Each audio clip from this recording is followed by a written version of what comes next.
इस time travel कहानी की शुरुआत होती है निक नाम के एक आदमी को दिखाते हुए जो अपनी गर्लफ्रेंड के साथ वेकेशन पर आया था कैंपिंग करने के लिए। निक के साथ उनके दो और दोस्त होते हैं जिनका नाम ट्रेवर और अमेंडा था। वो दोनों भी कपल थे और एक दूसरे से बहुत प्यार करते थे। वहीं अब निक यहाँ पर जूली को काफी पसंद करता था और उसके साथ शादी करके अपनी दुनिया बसाना चाहता था। निक और ट्रेवर तो एक दूसरे से बात करते रहते हैं कि किस तरीके से उन्हें कुछ समय के अंदर प्रमोशन मिल जाएगा। दरअसल ये दोनों किसी सॉफ्टवेयर कंपनी में सेल्स एग्जीक्यूटिव का काम करते थे और जल्दी इन्हें अपने काम के लिए प्रमोशन मिलने वाला था और प्रमोशन मिलते ही उन्हें काफी सारे पैसे भी मिलेंगे जिससे कि ये अपनी लाइफ सुधार सके। निक ने ये सारी बातें अपनी गर्लफ्रेंड जूली के साथ कर ली थी, लेकिन यहाँ पर जूली जब निक के साथ बैठी हुई होती है तो वो कहने लगी कि वो अपनी फोटोग्राफी की पढ़ाई के लिए लंदन जाने वाली है। पर निक को ये बिल्कुल भी अच्छा नहीं लगता कि जूली उसे छोड़ कर जाए, इसीलिए उसने जूली से साफ साफ कह दिया था कि अगर मुझे प्रमोशन मिल गया तो मैं तुम्हें अपने ही घर के पास एक आर्ट गैलरी खोलकर दे दूंगा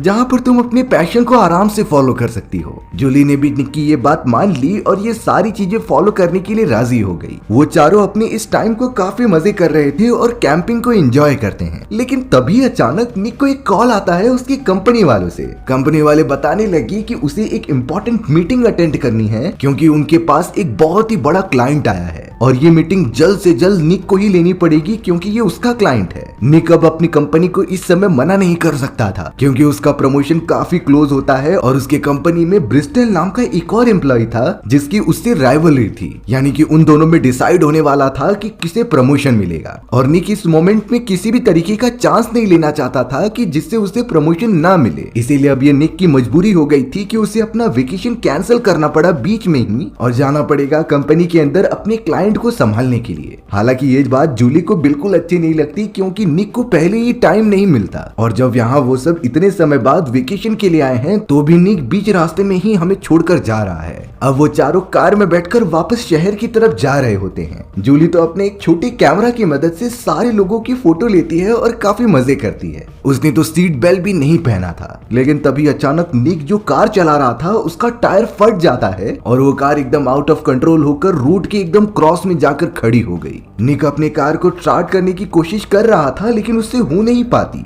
लेकिन अब अगले ही तरफ से एक ट्रक आउट ऑफ कंट्रोल होकर उनकी तरफ बढ़ती चली आ रही थी। निक और बाकी सारे लोग कुछ कर पाते इससे पहले वो ट्रक डायरेक्टली आकर उनकी कार से टकरा गई। ये धमाका इतना ज्यादा तेज होता है कि अंदर मौजूद सभी लोग बहुत ही बुरी तरीके से मारे गए थे। ये एक्सीडेंट होने के बाद रेस्क्यू टीम वहां पर आई और सभी लोगों को रेस्क्यू करके हॉस्पिटल में एडमिट कर दी। हमें अब अगले दिन दिखाया गया जहाँ पर निक को बेड पर लिटाया होता है और उसका ट्रीटमेंट चल रहा था। वहाँ पर तो उसकी मदर कैथरीन आई हुई होती है जो उसका पूरा ख्याल रख रही थी। थोड़े समय के बाद जब निक को होश आता है तो वो जूली और उसके बाकी दोस्तों के बारे में पूछ रहा था, लेकिन यहाँ बहुत दुखी होकर निक की मदर कैथरीन बताती है कि उस हादसे में तुम्हारे अलावा सारे लोग मारे गए। ये बात सुनकर निक एकदम शॉक हो गया कि ऐसा कैसे हो सकता है। उसकी तो एक ही पल में पूरी दुनिया ही खत्म हो गई थी क्योंकि उसने जूली के साथ पूरी जिंदगी गुजारने का वादा जो किया था और अब उसे पता है कि उसे हमेशा के लिए अकेला ही रहना पड़ेगा। धीरे धीरे समय बीतता गया और निक अपने आप को रिकवर कर लेता है, लेकिन सब कुछ ठीक होने के बावजूद भी उसके लिए कुछ भी ठीक नहीं था क्योंकि वो जिससे प्यार करता था वो तो मर चुकी थी और अब वो अपने कमरे में अकेला ही रहता है। निक इतना उदास हो चुका था कि वो समय समय पर अपनी और जूली की फोटोज को देखा करता। इसी तरीके से वो एक फोटो को देख ही रहा होता है, लेकिन तभी अचानक निक को अपनी और जूली की फोटोज हिलती हुई दिखाई दी। ये एकदम अजीब तरीके से हो रही होती है जिसे देखकर निक एकदम चौंक गया और उसका दिमाग पूरी तरीके से फटने लगा। आसपास की चीजें एकदम से ब्लर होने लगती हैं और निक उस फोटो फ्रेम को नीचे छोड़ देता है। थोड़े समय बाद निक के नाक से थोड़ा सा खून निकल रहा था। निक कुछ समझ नहीं पाता और वो वहीं पर बेहोश हो जाता है। धीरे धीरे अब यहाँ पर पूरे 1 साल बीत चुके थे। निक अब अपनी पुरानी कंपनी में सेल्स एग्जीक्यूटिव का जॉब अभी भी करता था, पर अफसोस की बात ये होती है कि जो प्रमोशन उसे मिलने वाला था वो उसके राइवल कैंडिडेट ब्रिस्टल को मिल चुका होता है क्योंकि जिस समय निक का एक्सीडेंट हुआ था तो वो इम्पोर्टेंट मीटिंग निक के बदले ब्रिस्टल ने कंडक्ट कर ली थी जिससे कि मेन प्रमोशन ब्रिस्टल को मिल गया। और अब होना क्या था, ब्रिस्टल तो अब निक का बॉस बन जाता है और उस पर हमेशा अपने रौब झाड़ता है। ब्रिस्टल तो निक के पास आकर बड़े गुस्से में कह रहा था कि मुझे मेरी प्रेजेंटेशन जल्द से जल्द चाहिए और तो और वो निक को हर बात पर डांटा करता और उसके पॉइंट्स काट लेता। क्योंकि एक समय पर ये दोनों एक दूसरे के टक्कर के कैंडिडेट हुआ करते थे। निक के पास यहाँ और कोई भी ऑप्शन नहीं होता अपनी जॉब इसी तरीके से कंटिन्यू करने के सिवा। वो बिना किसी को कंप्लेन किए ये सारी बातें सुनता है और अपनी जॉब पर लगा रहता है। अब यहाँ निक अपने कंपनी के अंदर इंपॉर्टेंट क्लाइंट्स के सामने प्रेजेंटेशन दे रहा था। सारी चीजें एकदम स्मूथली चल रही होती हैं और निक काफी कॉन्फिडेंस भी लगता है। लेकिन जैसे ही स्लाइड के ऊपर एक फोटो आती है तो निक उसे ध्यान से देखने लगा। अचानक वो फोटोज हिलने लगी होती हैं जिससे कि निक का ध्यान भटक गया। उसका पूरा सर फिर से दर्द देने लगता है और चारों तरफ की चीजें एकदम ब्लर होती हैं। बाकी सारे क्लाइंट्स तो निक की ये हालत देखकर काफी शॉक हो गए कि आखिर उसे क्या हो रहा है। तभी निक के नाक में से फिर से खून निकलता है और वो वहीं पर बेहोश हो जाता है। अब यहाँ जब ये सारी बातें निक के बॉस और ब्रिस्टल को पता चली तो वो इस पर बहुत ही ज्यादा गुस्सा थे, क्योंकि निक के इस हरकत की वजह से उसके क्लाइंट्स डील करने के लिए राजी नहीं हो रहे हैं। ब्रिस्टल तो उल्टा अपने मैनेजर को और ज्यादा कहने लगा, जो निक के खिलाफ बातें करता है और कहता है कि हाल ही के समय में निक के साथ होने वाली घटनाएं बढ़ चुकी हैं। उसकी हालत ठीक नहीं लग रही है और इसकी वजह से हम कई सारे क्लाइंट्स को खो रहे हैं। कंपनी का इससे बहुत ज्यादा नुकसान हो जाएगा। इसीलिए अब एक डिसीजन लिया जाता है और निक को उसकी जॉब से कुछ टाइम के लिए सस्पेंड कर दिया जाता है। निक अब अपने घर पर मौजूद था, जो कि पूरी तरीके से उदास होता है। यहाँ तक कि उसकी प्रोफेशनल लाइफ भी कुछ ज्यादा अच्छी नहीं चल रही होती। उसका तो ना कोई दोस्त होता है जो दुख में उसका साथ दे। वो अकेला ही अपने घर में दिन भर पड़ा रहता था। हमें ये रियलाइज हुआ कि इन 1 सालों में निक को इसी तरीके के दौरे पड़ा करते थे।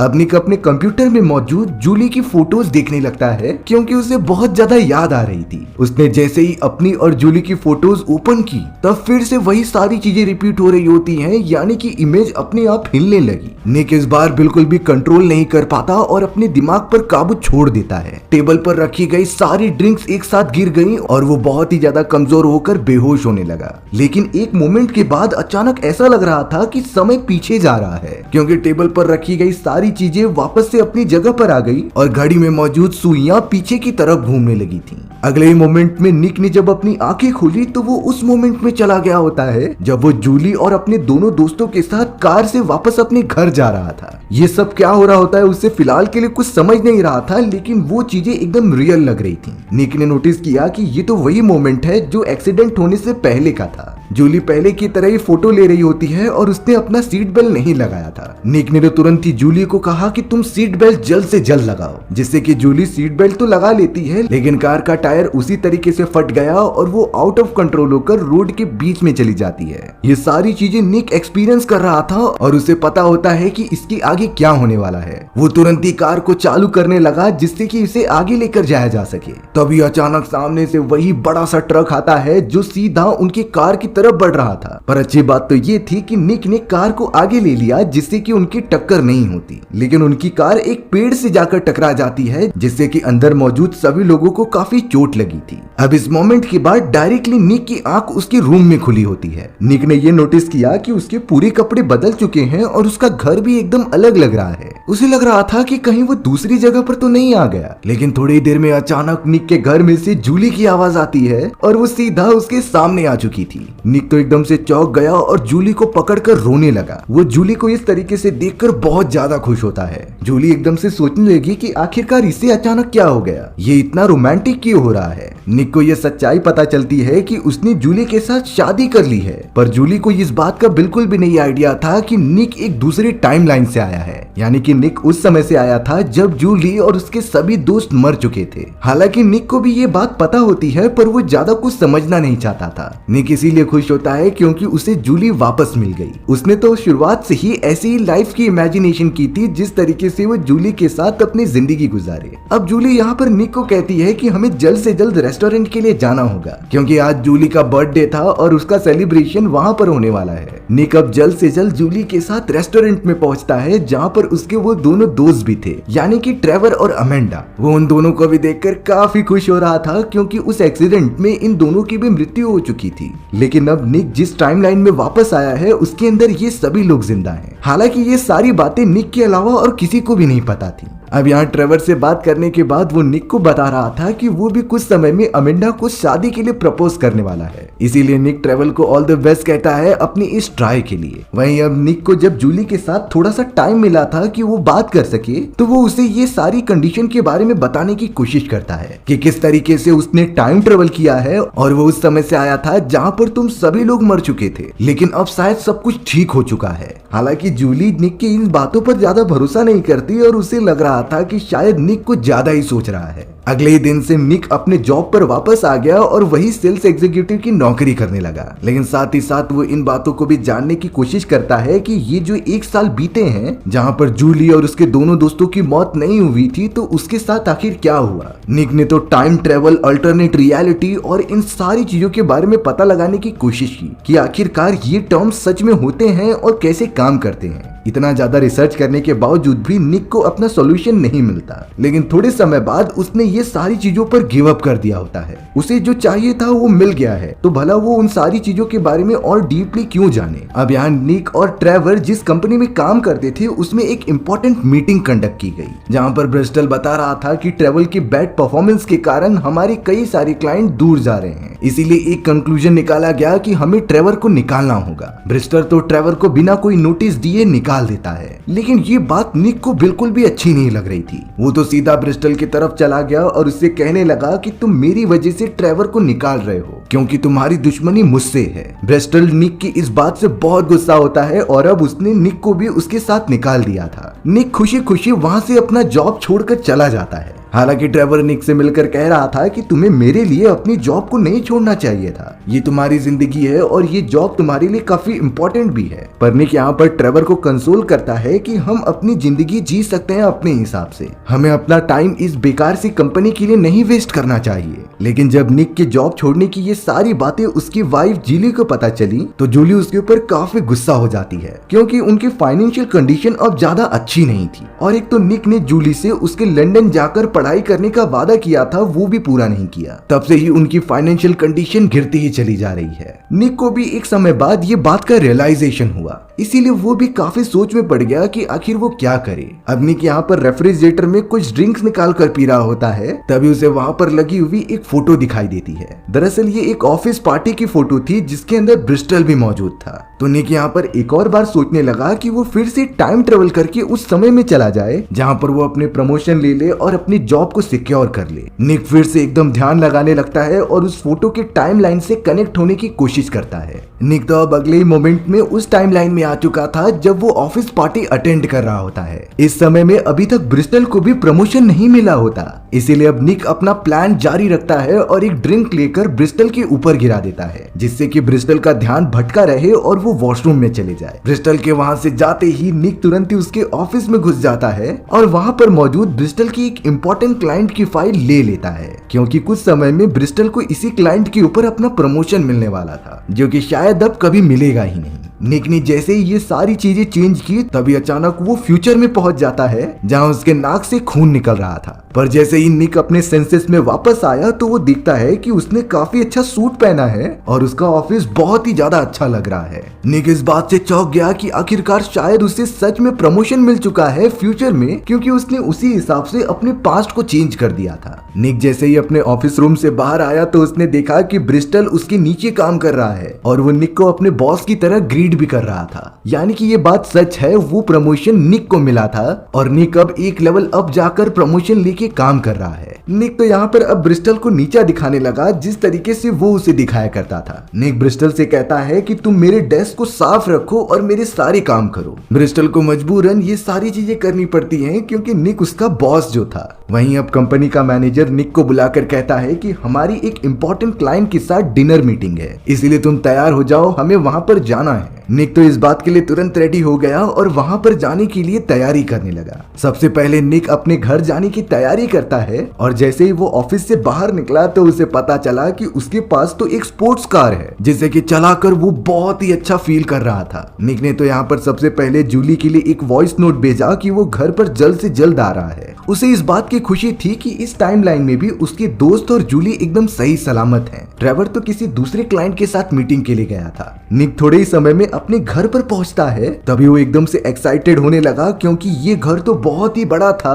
और काफी लग्जरियस भी था। यानी कि निक को ये प्रमोशन मिलने के बाद वो काफी ज्यादा वेल्थी हो चुका होता है और उसके पास पैसों की बिल्कुल भी टेंशन नहीं थी। निक के लिए तो ये सबसे ज्यादा परफेक्ट लाइफ होती है जो उसने चूज की थी या फिर अपनी तरीके से चेंज की थी। निक अब सीधा उन क्लाइंट्स के पास पहुंच गया जिसके साथ वो बैठकर डिनर मीटिंग कर रहे थे। उस क्लाइंट की एक बेटी भी होती है जो पूरी तरीके से निक की तरफ देखते जा रही थी। निक जब मीटिंग खत्म होने के बाद वॉशरूम में आता है तो वही लड़की उसका पीछा करते हुए वहां पर आ गई। वो दोनों तो एक दूसरे के क्लोज आते हैं और फिर थोड़ी देर बाद निक को पता चला कि उन दोनों का तो अफेयर चालू था। निक के फोन के अंदर उन दोनों के कई सारे फोटोज होते हैं। यानी कि इस टाइमलाइन में निक जूली के ऊपर चीट कर रहा है और वो दूसरों के साथ रिलेशनशिप बना रहा था। निक को ये बातें कुछ नहीं समझती, इसीलिए वो सीधा पार्किंग एरिया में चला गया ताकि वो कार से जूली के पास जा सके। लेकिन जूली तो उसका कॉल ही नहीं उठा रही थी। थोड़ी देर में अचानक उसके पास उसका दोस्त ट्रेवर भागते हुए आया जो काफी घायल हो चुका था। ट्रेवर निक को बताता है कि हमने जिस क्लाइंट से पैसे एडवांस में लिए थे वो बहुत ही ज्यादा इलीगल क्लाइंट्स हैं और अब वो सारे पैसे हमसे वापस मांग रहे हैं। हमने अगर उनके पैसे वापस नहीं लौटाए तो वो हम सभी को जान से मार देंगे। निक काफी डरने लगा और वो पूछता है कि आखिर जूली कहाँ पर मौजूद है। तब ट्रेवर जाकर सच्चाई बताता है कि तुम दोनों का तो कई महीनों पहले ब्रेकअप हो चुका है और तुम दोनों एक साथ अब नहीं रहते। यानी कि निक ने एक चीज ठीक करना चाहिए पास्ट को चेंज करके, पर दूसरी चीज फिर से बिगड़ गई थी। इसीलिए अब निक तुरंत ही उन सारी चीजों को वापस से ठीक करने के लिए निकल पड़ता है। निक तो यहाँ पर सीधा जूली के बारे में पता लगाने के लिए एक फैशन शो में आ जाता है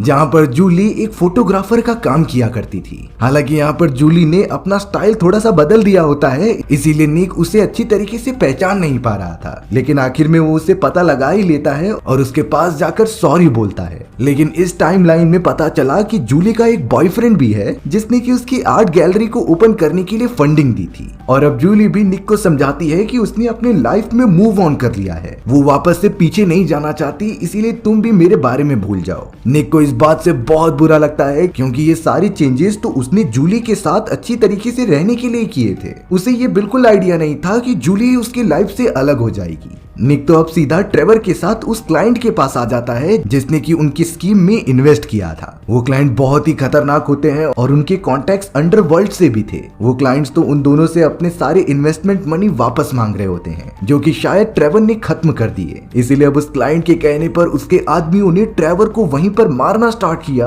और उसे वहीं खत्म कर दिया। निक को भी पकड़ लिया जाता है लेकिन निक किसी भी तरीके से उन्हें छुड़ाकर सीधा वहां से भागने लगा। निक के ऊपर तो गोलियां भी चलाई गई, पर तभी अचानक उसके सामने जूली आ जाती है और वो गोली सीधा जाकर जूली को लग गई थी। जूली अपनी आखिरी सांसें लेने लगी, इसीलिए निक उसे वॉशरूम की तरफ लेकर आ गया। निक ये बिल्कुल भी नहीं चाहता था कि चाहे कुछ भी हो जूली की जान जाए, इसीलिए निक तुरंत ही अपनी और जूली की फोटो लेता है और उस फोटो की मदद से टाइमलाइन में वापस जाने की कोशिश करता है। हालांकि वो अपना कंसंट्रेशन बनाए रख रहा था, तभी उस क्लाइंट के कई सारे लोग आकर उससे फोन छीन लेते हैं और उसका ध्यान डिस्ट्रैक्ट कर देते हैं। निक को काफी ज्यादा मारा गया और उसे बाहर की तरफ फेंक दिया गया था। अगले दिन जब निक को होश आया तो वो किसी भी तरीके से वहां से बचते हुए अपनी मदर के पास आ जाता है और उनसे कहता है कि मैं किसी भी हालत में ट्रेवर और जूली को बचा कर रहूंगा। लेकिन यहाँ निक की मदर कैथरीन उससे कहती है कि तुम सारी चीजें कंट्रोल नहीं कर सकते और तुम जितना भी चेंजेस कर लो कोई ना कोई चीजें तो पीछे छूट ही जाएंगी, इसीलिए जो होता है तुम्हारे लिए अच्छा ही होगा। निक को कहीं ना कहीं अपनी मदर की ये बातें समझ में आ जाती हैं, इसीलिए वो सीधा ट्रेवर की गर्लफ्रेंड अमेंडा के पास चला गया और उससे उस समय की फोटो मांगी जब वो चारों कैंपिंग साइट पर वेकेशन मनाने गए थे।